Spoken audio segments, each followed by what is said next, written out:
రాములు అనే ఒక వ్యక్తి ఊరిలో ఎంతో సోమరి వ్యక్తి.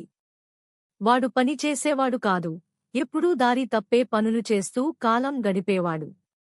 ఏందిరా రాము, ఎప్పుడైనా పనికి పోతావా అని ఊరి పెద్ద నరసయ్య అడిగితే రాములు నవ్వుతూ చెప్పాడు, ఆహా, ఈ బుర్రకి పని లేని పని ఎందుకు?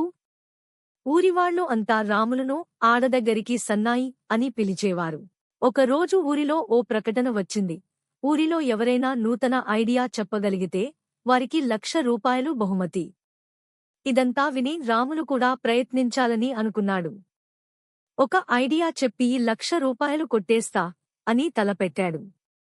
అతను ఐడియా కోసం పట్టువదలకుండా ఆలోచించాడు. కాని దురదృష్టవశాత్తు ఐడియా మాత్రం రాలేదు. రాత్రిపూట రాములు కుదురుగా ఊహించి ఓ కొత్త పద్ధతి కనుగొన్నాడు. ఎవరూ ఊహించని ఐడియా ఇస్తా అని అనుకుని ఆయన సభకు వెళ్లాడు. జడ్జిలు, ఏంటి రాములు, నీ ఐడియా ఏమిటి? రాములు, ఈ ఊరిలో పని చేయకూడదనే నిబంధన పెడితే అందరూ ధనవంతులవుతారు. ఏంటి? ఇది ఎలా సాధ్యం? రాములు సీరియస్గా చెప్పాడు.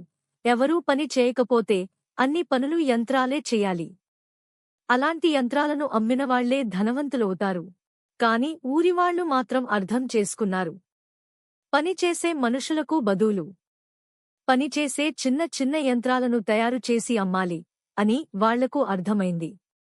అంతలో ఊరి పెద్ద నరసయ్య రాములను చూసి నవ్వుతూ చెప్పాడు, రాము, నీతో హాస్యం పంచుకున్నా, కాని నిజమైన ఐడియా నీకే వచ్చింది. ఆ రోజునుంచి ఊరిలో అందరూ పనిమీద ఆసక్తి పెంచుకున్నారు. రాములు కూడా తన బుర్రని నిజమైన పనికి వాడుతూ ఓ చిన్న వ్యాపారం ప్రారంభించాడు.